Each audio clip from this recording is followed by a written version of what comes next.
Bismillahirrahmanirrahim. Assalamualaikum warahmatullahi wabarakatuh. Waalaikumsalam warahmatullahi wabarakatuh. Innal hamdalillah nahmaduhu wa nasta'inuhu wa nastaghfiruh wa na'udzu billahi min shururi anfusina wa min sayyiati a'malina. Man yahdihillahu fala mudilla lahu wa man yudlilhu fala hadiya lahu. Asyhadu an la ilaha illallah wa asyhadu anna Muhammadar Rasulullah. Allahumma shalli ala Muhammad wa ala ali sayyidina Muhammad. Amma ba'du. Wa qala Allah ta'ala fi kitabihil karim. A'udzu billahi minasy syaithanir rajim.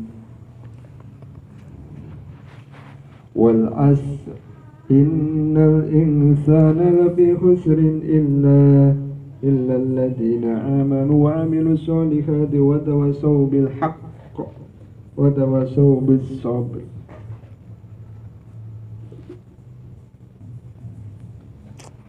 Wa qala aidan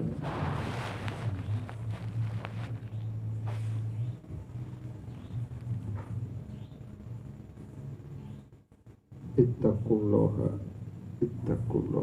haqqa tuqatih wa la tamutunna illa wa antum muslimun. Wa qala Rasulullah sallallahu alaihi wasallam,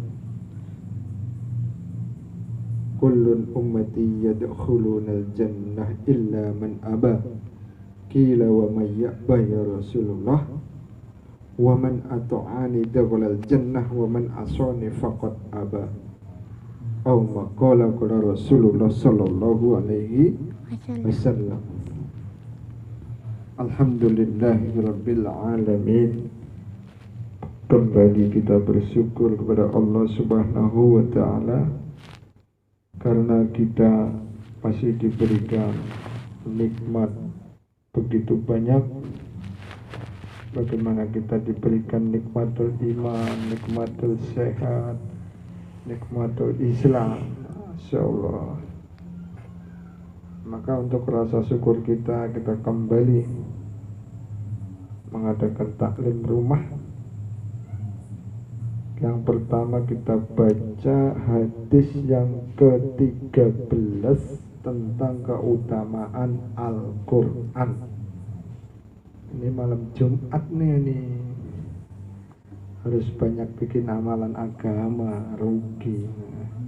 Sayyidul Ayam, rajanya hari.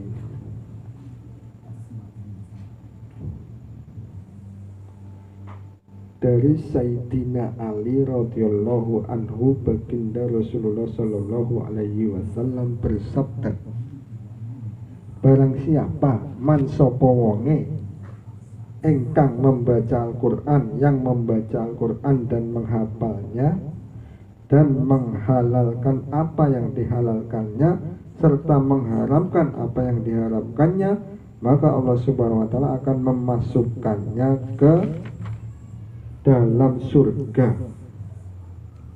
dan akan menerima syafaatnya untuk 10 orang keluarganya yang wajib masuk neraka.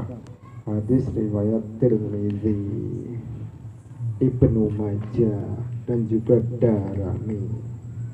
Faidah, seorang yang beriman insya Allah akan masuk surga meskipun ia harus disiksa terlebih dahulu karena dosa-dosanya. Namun hafiz Al-Quran memiliki keutamaan masuk surga sejak pertama kali. Bahkan seorang hafiz Al-Quran dapat memberi syafaat kepada 10 orang yang fasik dan banyak melakukan dosa besar. Tetapi orang kafir tidak akan memperoleh syafaat itu. Allah Subhanahu wa taala berfirman, A'udzu billahi minasy syaithanir rajim. innahu may yusriku billahi faqad harramallahu alaihil jannata wa ma'wahun nar wa ma lidzalimina min ansor. Sesungguhnya orang yang menyekutukan Allah dengan sesuatu, maka telah Allah haramkan baginya surga dan tempatnya adalah neraka, dan tidak ada bagi orang-orang zalim itu seorang penolong pun. Al-Maidah 72.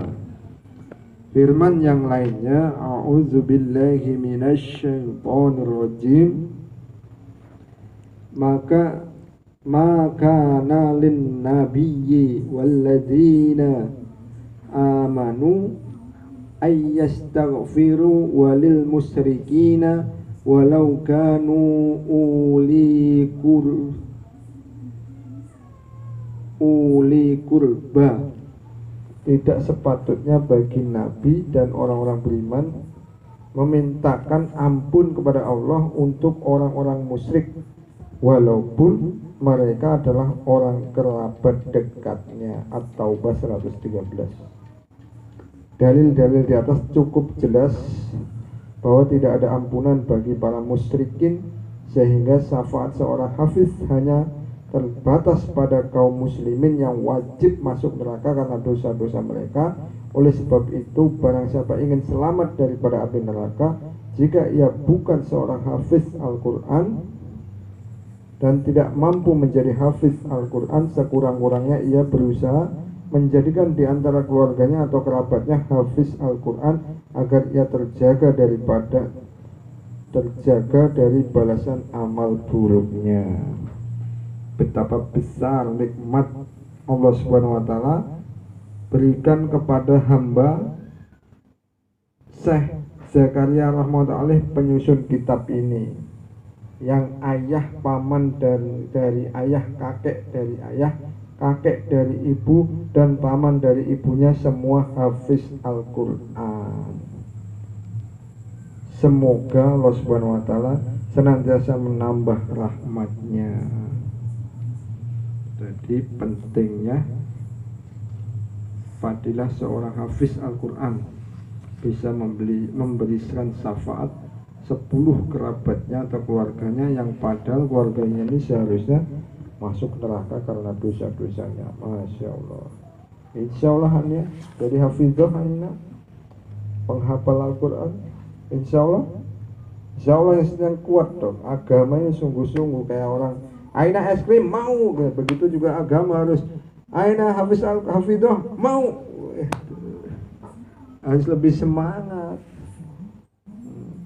semangat daripada mendapatkan es krim. Insyaallah ya, angkat tangan dong, sungguh-sungguh insyaallah semoga jadi hafizah. Amin. Catat ya Allah, doanya Ina, doanya bapaknya Aina jadi hafizah, alimah, abidah, da'iyah. Amin ya robbal alamin. Lanjut ke sholat. Tunggu aja sambil dir.